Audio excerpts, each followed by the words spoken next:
గ్యాంగ్స్టర్లో ట్రాన్స్జెండర్లకు సంబంధించిన గ్యాంగ్ వార్లో సంచలన విషయాలు అయితే బయటకు వస్తున్నాయి. దీనికి సంబంధించిన బిగ్ బ్రేకింగ్ న్యూస్ ని మనం డిజిటల్ ఎక్స్క్లూజివ్ గా చూస్తున్నాం. సో బోరబండలో గత కొన్ని రోజుల క్రితం ట్రాన్స్జెండర్ల మధ్య గ్యాంగ్ వార్ జరిగింది. అటు స్వప్న గ్యాంగ్, అదేవిధంగా మోనాలిసా గ్యాంగ్, సో ఇద్దరికి సంబంధించిన ట్రాన్స్జెండర్ల గ్రూప్స్ వార్ అయితే జరిగింది బోరబండలో. ఏదైతే వార్ జరిగిందో ఆ వార్లో ఒక వర్గం వారు ఒంటిపై కిరోసిన్ పోసుకోవడము, ఆ తర్వాత కొంతమంది గాయాల పాలై నలుగురి పరిస్థితి విషమంగా ఉండడము, ఒకరి ప్రాణం కూడా పోవడం జరిగింది. సో ఇటువంటి ట్రాన్స్జెండర్లకు సంబంధించిన ఈ గ్యాంగ్ వార్లో సంచలన విషయాలు అయితే ఇప్పుడు బయటకు వస్తున్నాయి. అసలు ఏం జరిగింది ఏంటి అనేది ఒకసారి చూద్దాం. ట్రాన్స్జెండర్ మోనాలిసా గురించి షాకింగ్ నిజాలు చెప్తోంది స్వప్న గ్యాంగ్. అసలు అటు మోనాలిసా గ్యాంగ్, అదేవిధంగా స్వప్న గ్యాంగ్, ఈ రెండు గ్యాంగ్లకు సంబంధించి బోరబండలో గత కొన్ని రోజుల క్రితము ఒక వార్ అయితే జరిగింది.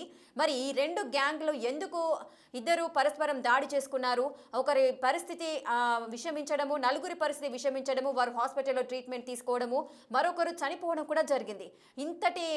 ఇంతటి ఘోరంగా ఈ రెండు గ్యాంగులు కూడా ఎందుకు ఈ విధంగా కొట్టుకోవడానికి రీజన్స్ ఏంటి, ఇవన్నీ కూడా తెలియాల్సిన పరిస్థితి ఉంది. ఎవరైతే ట్రాన్స్జెండర్ మోనాలిసా ఉందో ఆమె బౌన్సర్లను పెట్టించి అటు స్వప్న గ్యాంగ్కి సంబంధించిన వారిని దాడి చేయించింది అంటూ కూడా స్వప్న ఆరోపిస్తోంది. మేము ఒంటిపై కిరోసిన్ పోసుకున్నప్పుడు కూడా ఎవరు నిప్పంటించారో కూడా మాకు తెలియదు అని చెబుతోంది. ఘర్షణలో ఆల్రెడీ ఒకరు మరణించారు, మరో నలుగురి పరిస్థితి విషమంగా ఉంది అని స్వప్న అంటున్నారు. మోనాలిసా అనుచరులతో వాళ్ళకి ప్రాణహాని ఉంది అంటూ కూడా స్వప్న గ్యాంగ్ వాపోతున్నారు. ఇటీవల బోరబండలో అటు ట్రాన్స్జెండర్లు మోనాలిసా స్వప్న గ్రూప్ల మధ్య గ్యాంగ్ వార్ జరిగింది.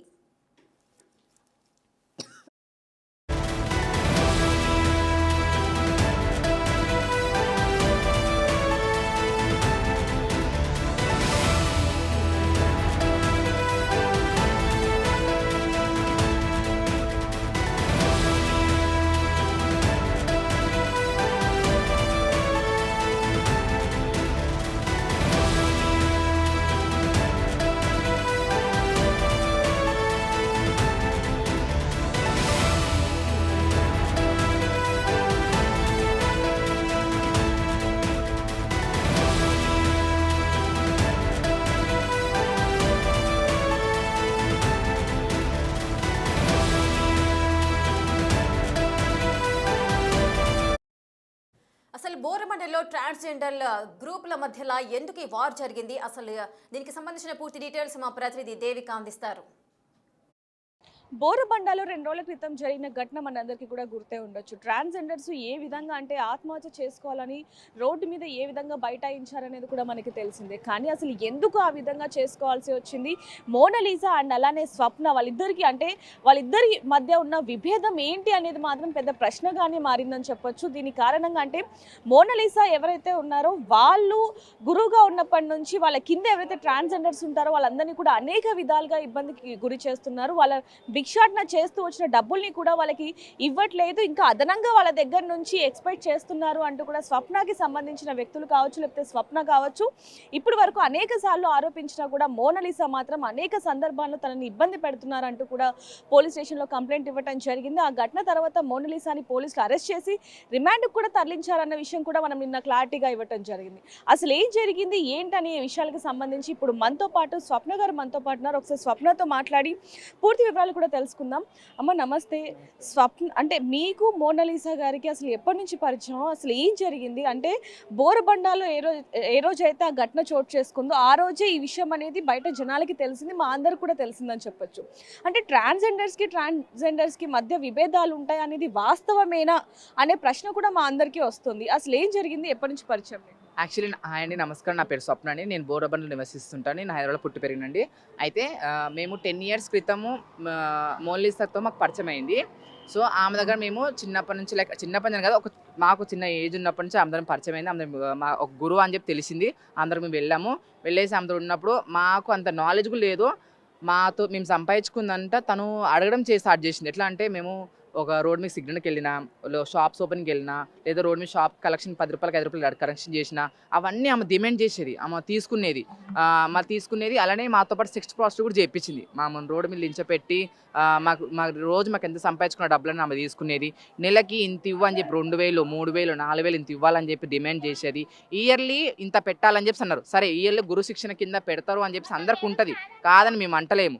బట్ దానికి మా స్తోమతకి మించింది తను డిమాండ్ చేయడము, సతాయియడం, మమ్మల్ని మానసిక మెంటల్గా హెరాస్ చేయడము. మేము సంపాదించేదే రోడ్ బతుకు ఆ బతుకులో కూడా మన దౌర్జన్యంగా చేయడం. ఒక్కదానే కాదండి, నా దగ్గర ఇప్పుడు ఆమె కింద నేనున్నా, నా కింద కొందరు పిల్లలు ఉంటారు, వాళ్ళ దగ్గర గుంజుకోవడము. వాళ్ళకి అందరు మెంటల్ ప్రెషర్ అయిపోయింది అసలు. ఎంత అంటే ఆమె డబ్బులు ఇవ్వకపోయినా అనుకో వేరే రౌడీ షీటర్లతోటి, అంటే ఆమె వాళ్ళ పేరు చెప్పకుండానే ఆమె చేపించడము అడ్డల మీద. అంటే లైక్ హాస్పిటల్ కొందరు ఇచ్చుంటారు కదా, అక్కడికి వెళ్ళి బ్లేడ్లు వేయడము. ఇంకోటి వేరే పిఎస్లోని అట్లా వివిధ పిఎస్ ప్రాంతాల్లో లేనిపోని కేసులు. ఎవడన్నా ఒకళ్ళు ఫర్ ఎగ్జాంపుల్ తన కింద ఒక శిశురాలు ఉంటారు, ఆ శిశురాలకి ఏదో చిన్న ఇన్సిడెంట్ అయింది. ఎట్లంటే చేతి మీద చిన్న నూనె పడ్డా, లేదా చిన్న బ్లేడ్ ఏమైనా వాళ్ళు సొంతంగా వాళ్ళు ఏమైనా చేసుకున్నా అది పలానా వాళ్ళు చేశారని చెప్పేసి అనుకుని అది వేరే మనుషులు ఒత్తిడి పెట్టేసి పిఎస్లోకి వెళ్ళేసి ఇలా చేసి పిఎస్లో కూడా ఒత్తిడి పెట్టడము, లేకపోతే పిఎస్ అంటే ఇంకేం చెప్తే మాకు తెలియదు కానీ అలా లేని పని కేసులు అని వేసి మాకు మెంటలీ హెరాస్ అయిపోయిందండి. మేము తట్టుకోలేక. ఇప్పుడు మోనాలిసా అనే ఎవరైతే ఆ పర్సన్ ఉన్నారో వాళ్ళు గురువా లేకపోతే ఏంటి, వాళ్ళ కింద ఎంతమంది ఉంటారు? మోనాలిసా దగ్గర 2000 మంది ఉంటారండి. ఆమె దగ్గర 2000 మంది ఉంటాం. ఆ 2000 మంది ఉంటారు. ఆ 2000 మందిలో ఆమెకి దగ్గర ఒక 10 మంది ఆమెకు అనచరులు ఉన్నారు. అంటే లైక్ ఆమె చెప్పిన మాట, ఈ పని నువ్వు చెయ్యంటే ఆ పని వాళ్ళు చెయ్యాలి. అలా వాళ్ళని గ్రిప్లో పెట్టుకొని ఇవన్నీ చేపిస్తుంటారండి. వాళ్ళ పేరు చెప్పమని కూడా చెప్తా నేను. ఇంకోటి ఆ మనుషులతోటి వేరే వాళ్ళకి నాలెడ్జ్ కొంచెం చదువుకున్న పిల్లలు ఉంటారు, వాళ్ళు చిన్న వయసులో వాళ్ళు వచ్చేస్తారు, వాళ్ళతో ప్రాసెస్ చేయించడము, వాళ్ళని సతాయియడము, ఇలా చేయకపోతే అలా చేస్తా అని చెప్పడము, బెదిరియడము, లేకపోతే నువ్వు ఇలా చేస్తే మేము ఇలా కంప్యూటర్ అందరూ చెప్తామని చెప్పి బెదిరించడం చేత్తో వాళ్ళంతా భయపడతారండి. అంత నాలెడ్జ్ లేదు, ఎందుకంటే పేరెంట్స్ తరపు నుంచి ఒక గైడెన్స్ మాకు ఉండదు. ఫస్ట్ ఆఫ్ ఆల్ మాకు చిన్నప్పుడే సర్జరీ చేసుకుంటాం, అంత నాలెడ్జ్ ఉండదు, మెచ్యూర్ అయిపోం, మైండ్ మొత్తం సర్జరీలోకి బ్రెయిన్ అంతా వాష్ అయిపోతాం. మాకు అసలు మాకు ఏంది కరెక్ట్ ఏం తప్పు అని చెప్పి మాకు ఏం అర్థం కాదు. గురువు అంటే ఏంది, అన్ని నాలెడ్జ్ ఇవ్వాలి, కానీ అలా చెప్పేటోళ్ళు ఆమెకి అసలు కాదే కాదు. ఆమెతో నేను ఒక్కదాన్ని వేధించబడలేను. ఆమెకి హైదరాబాద్ చుట్టుపక్కల ఉన్న అన్ని ప్రాంతాల్లో అందరు ట్రాన్స్జెండర్స్, లీడర్స్ అందరూ బాధితురాలే. నేననే కాదు, నిన్న మేము చిన్న వీడియో తీసుకుని ఇన్స్టాగ్రామ్ పోస్ట్ చేసినాము. దాంట్లో చాలా మంది హైదరాబాద్ ఈ నుంచి ఎల్బీ నగర్ నుంచి గండిమైసమ్మ ప్రతి ప్రాంతాల్లో అందరు చెప్పారు ఆమె గురించి, ఆమె ఏంటో అని చెప్పి అనుకొని. ఆమెకి ఆల్రెడీ పెళ్ళయింది, ఆమెకి పిల్లలు ఉన్నారు. ఆమె కమ్యూనిటీలో ప్రెజర్ అవుతుందని చెప్పి అనుకొని ఆమె సర్జరీ చేయించుకుంది.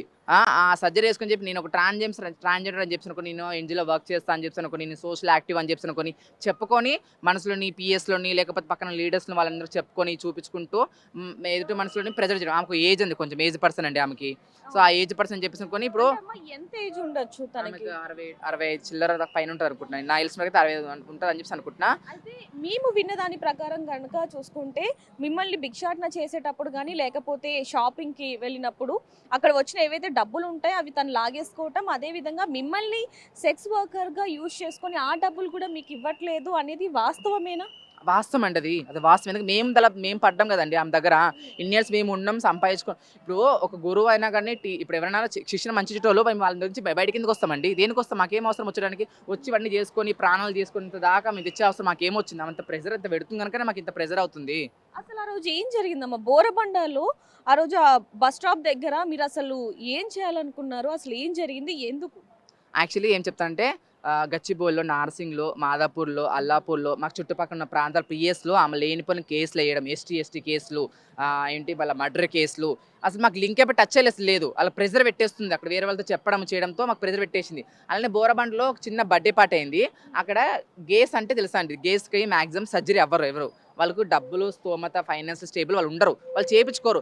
ఆ గేస్ని గేసు ట్రాన్స్జెండర్స్ మామూలు చిన్న బర్త్డే పార్టీలో వాళ్ళు తాగి మధ్యలో వాళ్ళు తిట్టుకున్నారు, కొట్టుకున్నారు, చేసుకున్నారు. పిఎస్కి వెళ్ళేసి తిట్టుకున్నారు, కొట్టుకున్నారు అని చెప్పేసి కేసులు వేయాలి కానీ, అంతేగాని తప్ప. లేకపోతే లీడర్గా ఎవరున్నారో పెద్దవాళ్ళు ఎవరున్న వాళ్ళకి మాట్లాడుకొని చేసుకొని ఇది తప్ప ఇది కరెక్ట్ అని చెప్పాలి. అంతేగాని పిఎస్లోకి వెళ్ళి ఇష్టం వచ్చినట్టుగా. ఇప్పుడు ఒక మనిషి ట్రాన్స్జెండర్ తన సర్జరీ చేయించుకోలే, ఆడ వేసి నువ్వు మొగడు అని చెప్పేసి, నువ్వు రేప్ చేసినావు అని చెప్పేసి అనుకొని వాళ్ళని కొట్టుకొని చేసుకొని ఆ మనిషి ప్రెజర్ వేస్తే, ఇప్పుడు కొందరు ఫ్యామిలీకి తెలుసుంటుంది సర్జరీ ట్రాన్స్జెండర్స్ ఇట్లా గేస్లో అయ్యారు, కొందరు ఫ్యామిలీస్కి యాక్సెప్ట్ చేసేటట్టు ఉండదు.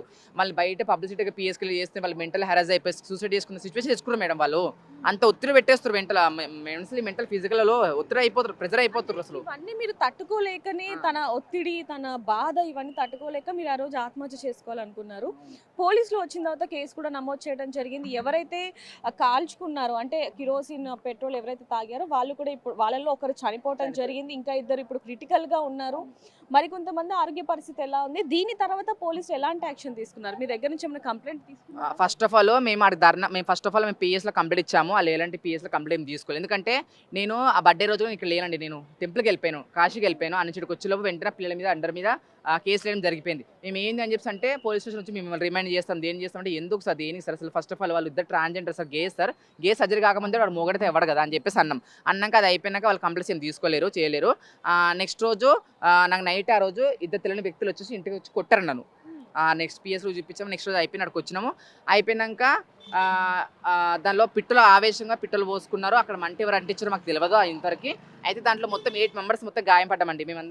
మేమందరం గాయపడ్డాము. 8 మెంబర్స్ 3 క్రిటికల్గా ఉన్నారు. అఫ్సానా అని చెప్పేసి తను వరంగల్ చెందిన పిల్ల, ఇక్కడ దగ్గర హైదరాబాద్కి వచ్చి 3 years అయింది. తను కూడా చాలా బాధితురాలు. తన పిల్లల మీద కూడా బ్లేడ్లు వేయడం జరిగింది, పొడిచడం జరిగింది. గచ్చిబౌలి పిఎస్లో కంప్లైంట్ ఇవ్వడం జరిగింది. అది మోనాలిసా పేరు మీద ఎంక్వైరీ చేస్తా అని చెప్పి అంటారు. ఇప్పటివరకు ఆ పిల్ల తిరుగుతూనే ఉంది బయట. మర్డర్ కేసు అయినా కూడా ఆమె ఇంకా బయట తిరుగుతుంది, వెచ్చగొడతనంగా తిరుగుతుంది. వాళ్ళ అనుచరులు, వాళ్ళ చిల్లనాతులు, వాళ్ళ పిల్లలు, ఇంకా రౌడ్ షూటర్లతో జయం జరిగింది. మేము అన్ని చెప్పాము. సిటీ ఫోర్స్ మొత్తం చేయండి అని చెప్పి అనుకుంటే లేనిపోయిన బైండ్ ఓవర్ కేసులు అవన్నీ చాలా ప్రెజర్ అయిపోయి మా మీద. అయితే పిఎస్లో కంప్లైంట్ తీసుకున్నాం. ఈ ఇష్యూ అయిపోయిన వెంటనే 3 క్రిటికల్గా ఉన్నారు. అని మేము పెద్ద హాస్పిటల్కి వెళ్ళినాము. ట్రాన్స్జెండర్స్ అని చెప్పేసి ఎవరు తీసుకోలేరు. వెంటనే మేము గాంధీ హాస్పిటల్ తీసుకొచ్చినాం, ఇక్కడ జాయిన్ చేసినాము. తెలిసే ఉంటుంది గవర్నమెంట్ హాస్పిటల్ ఏ విధంగా ఉంటుంది, ఎట్లా ప్రాసెస్ మీకు తెలిసే ఉంటుంది. దాంట్లో సిచ్యువేషన్లో నిన్న ఎర్లీ మార్నింగ్ 3 to 4 మధ్యలో అఫ్సానా అని చెప్పి తను చనిపోయింది.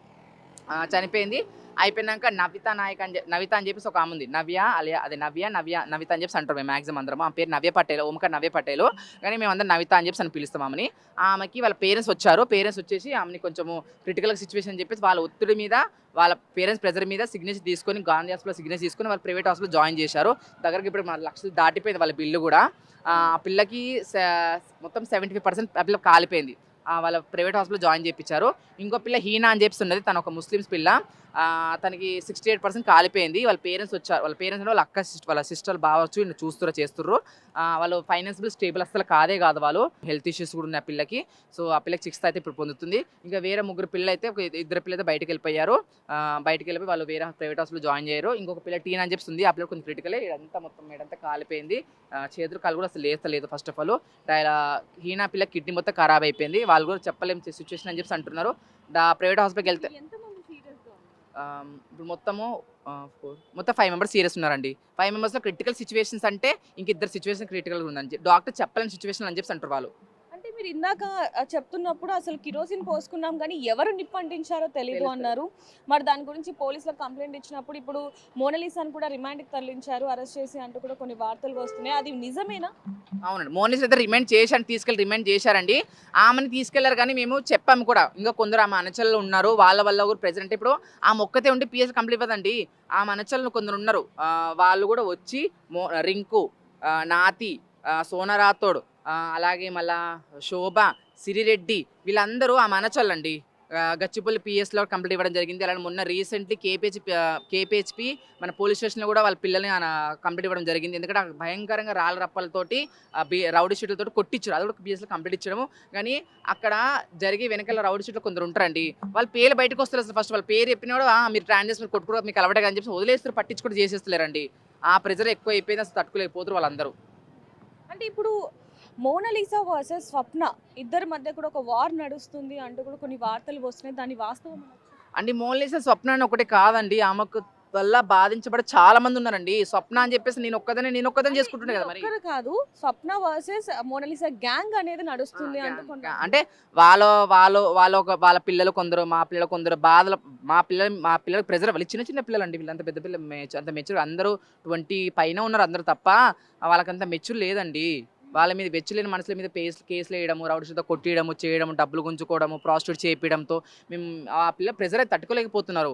అట్లా అని చెప్పేసి మేము అందరము గ్యాదర్ అయ్యి ఒక చోట గ్యాదర్ అయ్యి వాళ్ళు చెప్పారు మా వల్ల అవుతలేదు స్వప్న గారు మా వల్ల అవుతలేదు అని చెప్పేసి అంటే సరే అని చెప్పేసి అనుకుని మనందరం కలిసి మాట్లాడుకుందాం చేద్దాం అని చెప్పేసి అనుకున్నాం, మాట్లాడుకున్నాం, చేసుకున్నాం, అక్కడికి వచ్చినాము. వాళ్ళ ఆవేశం తట్టుకోలేక ఒకరు పిట్టలో పోసుకున్నారు, చేసుకున్నారు. నిప్పంటే ఎవరంటే ఇచ్చారు మాకు తెలియదు ఇప్పుడు కూడా. అయితే మేము మోలిస పేరు కంప్లీట్ ఇచ్చాము, వాళ్ళ అనుచుల పేరు కంప్లీట్ ఇచ్చాము, వాళ్ళు ఇచ్చాం. కానీ వాళ్ళ అనుచులు ఇప్పుడు కూడా బయట తిరుగుతున్నారు, స్టేటస్లు పెట్టుకుంటున్నారు, ఆన్లైన్ ఉంటున్నారు, వాళ్ళ ఇష్టలు రచ్చలు నడుతున్నాయి. ఇంకా వేరే కాల్స్లో బాగా అయింది చెప్పి అనడం కూడా జరుగుతుంది. ఇప్పుడు ఆల్రెడీ ఒక మనిషి ప్రాణం పోయిందండి, ఆల్రెడీ ఇంకా ఇద్దరు క్రిటికల్గా ఉన్న సిచ్యువేషన్. వాళ్ళు కూడా ఇప్పుడు రేపో వెళ్ళని అర్థమైన సిచ్యువేషన్లో వాళ్ళు ఉన్నారు. ఇప్పుడు కదా మాకు న్యాయం జరగాలని ఫస్ట్ ఆఫ్ ఆల్ ఇంకా వాళ్ళ అనుచులు అందరూ పిఎస్లో పోవాలి, వాళ్ళందరూ పట్టుకోవాలి, జైలు ఫస్ట్ కంపల్సరీ లీగలీ. ఇప్పుడు ఇల్లీగల్స్ అంటే చాలా వేసి ఉన్నాయండి, మేము అలా చేస్తలేం. మేము లీగల్గా పోవాలి, లీగల్గా ఉండాలని చెప్పి మేము అనుకుంటున్నాం. ఇప్పుడు ఒక పెద్దవాడు ఏజ్ అని చెప్పి అనుకుని ఆమె చెప్పింది కరెక్ట్ అని చెప్పి అంటే ఇక్కడ మేము చిన్న వయసులో మేము ఎంత ప్రెజర్ అవుతున్నాం మేము మాకు తెలియదు కదా. ఫస్ట్ ఆఫ్ ఆల్ మా తరఫున మీరు అర్థం చేసుకోవాలి కదా అని మేము చాలా మీడియాకి ఎక్కాలని చెప్పి అనుకుని మేము బయటకు వచ్చినాము. ఆ ఉద్దేశంలో ఆ ఒత్తిడిలో అందరూ ప్రెజర్ అయ్యి నిప్పటించుకో జరిగిందండి, అంతే. అంటే ఇప్పుడు మొత్తం కూడా ఈ వివాదం జరగడానికి గల కారణం అంటే మీరు ఒక్కరే కాదు, ఇంకా అనేక మంది కూడా ఈ బాధితులు ఉన్నారంటూ మీరు చెప్పడం జరిగింది. అంటే కేవలం మీరు సంపాదించిన డబ్బులు ఇవ్వట్లేదు అంటే భిక్షాటన చేసినవి కావచ్చు, లేకపోతే ఈ సెక్స్ వర్కర్గా చేసిన డబ్బులు ఇవ్వట్లేదు అనే దగ్గర నుంచే మొదలైందా, లేకపోతే ఇంకే కారణాలు? డబ్బులు ఒకటే కాదండి, డబ్బులు డిమాండ్ ఒకటి కాదు. ఫస్ట్ ఆఫ్ ఆల్ మనిషిని మెంటల్గా టార్చర్ పెట్టకుండా ఉంటే డబ్బులు ఒకటే ఏందండి. డబ్బులు ఇప్పుడు మాకు ఎట్లా అమ్మానని అందరూ వదిలేసుకున్నామండి. ఇప్పుడు నా పేరు ఇప్పుడు నేను పలానా ఇప్పుడు ఇంటికి ఒక్కదాన్ని నేను, నాకు ముందు వెనకలు ఎవరు లేరు, చెల్లెలు లేరు, అమ్మలు లేరు, అక్కలు ఎవరు లేరు. నేను సంపాదించుకుందంటే నేను ఎవరు పెట్టాలి? గురు మంచిగా ఉంటే తనకి చూసుకోవడానికి నాకు ఏం బాధ ఏం లేదు. తనకి హెల్త్ బాగాలేకపోయినా నేను చూసుకుంటా, సంపాదించి తీసుకుని తనకి తిని పెడతా, తాగబెడతా అన్నీ చేస్తాను నేను. ఆమె మంచిగా లేనప్పుడు మమ్మల్ని మెంట ప్రెజర్ పెడితే మేము ఎట్లా తట్టుకోగలను చెప్పండి? అంటే ఫస్ట్ ఆఫ్ ఆల్ ఏం చెప్పడం ఏం లేదండి. ఆమెను అరెస్ట్ చేశారు కరెక్ట్ ఒక్కోదంటారు. ఆమె అన్నచోళ్ళు ఇంకా బయటే ఉన్నారండి, ఆమెను తీసుకొస్తారు. ఫస్ట్ ఆఫ్ ఆల్ ఆమె జైలుకి బయటకు అసలు రావద్దు, ఇంకా ఒత్తిడి పడాలని చెప్పి అనుకుంటున్నాం, కోరుకుంటాం. మాకు ఎంత ప్రెజర్ అయిందో, మేము ఎంత మానసికంగా మెంటల్ అయిపోయింది. ఒక మనిషిని మేము మాలో ఉన్న ఒక పిల్లని మేము కోల్పోయినాము, ఇంకా ఇద్దరు క్రిటికల్గా ఉన్నారు. మాకు చెప్పలేని సిచ్యువేషన్ మాకు ఉంది. మాకు అసలు మా మైండ్ సెట్లో అసలు ఇప్పుడు కోలుకోలేకపోతున్నా మైండ్. ఆ పిల్ల ఇంకా బయటికి, ఆ పిల్ల మా తిరిగే పిల్ల అసలు లేదని చెప్పి అంటే మేము ఇంకా తట్టుకోలేకపోతున్నాము. మాకైతే న్యాయం జరగాలి. ఆ మోలిస జైలు తీసుకెళ్ళినట్టు ఆమె అలంచలు ఉన్నారు, కొందరు ఉన్నారు, రింకు, సోనా రాథోడ్, నాతి, శ్రీరెడ్డి, శోభ, వీళ్ళందరూ అనుచరులు కొందరు ఉన్నారండి. వాళ్ళందరూ కూడా అరెస్ట్ చేయాలని చెప్పి మనస్ఫూర్తి నేను కోరుకుంటున్నాను అండి. ఇప్పుడు ఆఫ్స్థానం అని చెప్పి కాదు, రేపొద్దు ఇంకా ఇద్దరు క్రిటికల్ వాళ్ళ సిచ్యువేషన్ కూడా చెప్పాలి, వాళ్ళందరికీ న్యాయం జరగడం కోరుకుంటున్నాను. మేము ఏడో కూడా కాదండి, వాళ్ళ పేరెంట్స్ కూడా చాలా మంది ఏడుస్తున్నారండి, వాళ్ళు కూడా ఒత్తిడి పడుతున్నారు, వాళ్ళు కూడా బాధపడుతున్నారు, వాళ్ళు కూడా ఫైనాన్స్ స్టేబుల్ కూడా లేరు. అసలు అందరూ పేదోలే, అందరూ హై స్టేజ్ ఎవరు లేరు, వాళ్ళందరూ ఒత్తిడి పడుతున్నారు. అసలు వాళ్ళు జీవించే విధానం కూడా వాళ్ళకి అర్థమవుతుంది. అసలు ఏంటి ఒక మన చెట్టంత మనిషి కోల్పోయారు కదా, అందరూ బాధపడుతూ ఉన్నారు. మేము ఇంకా కోలుకోలేకపోతున్నామండి. సో మిగతా వాళ్ళతో కూడా ఒకసారి మాట్లాడే ప్రయత్నం చేద్దాం. అంతకంటే ముందు కూడా చూసుకుంటే మోనాలిసా మమ్మల్ని అనేక విధాలుగా బాధ పెట్టింది, మేము ఒక్కరే కాదు ఇంకా బాధితులు అనేక సంఖ్యలో ఉన్నారు అంటూ కూడా స్వప్న చెప్తున్న మాటలు కూడా మనం వింటున్నామని చెప్పొచ్చు. మరి దీనికి సంబంధించి మోనాలిసాని అయితే పోలీసులు అరెస్ట్ చేసి రిమాండ్కి తరలించినప్పటికీ ఇంకా వాళ్ళ అనుచరులు ఇంకా మమ్మల్ని బాధింప చేశారు కాబట్టి వాళ్ళని కూడా పోలీసులు అరెస్ట్ చేయాలి అంటూ కూడా స్వప్న కోరుకుంటున్న మాటలు కూడా మనం వినడం జరిగింది. మరి దీనికి సంబంధించి అంటే మోనాలిసా గ్యాంగ్ వర్సెస్ స్వప్న గ్యాంగ్ నడుస్తుందని చెప్పొచ్చు వార్. మరి మీకేమనిపిస్తుంది? ట్రాన్స్జెండర్స్ మధ్య ఈ వివాదం ఎంత దాకా దారి తీస్తుంది అనేది కూడా చూద్దాం. మరి మీకేమనిపిస్తుంది అనేది కింద కామెంట్ చేయండి. మరిన్ని వార్తల కోసం చూస్తూనే ఉండండి బిగ్ టీవీ. కెమెరామ్యాన్ లక్ష్మీకాంత్తో రిపోర్ట్.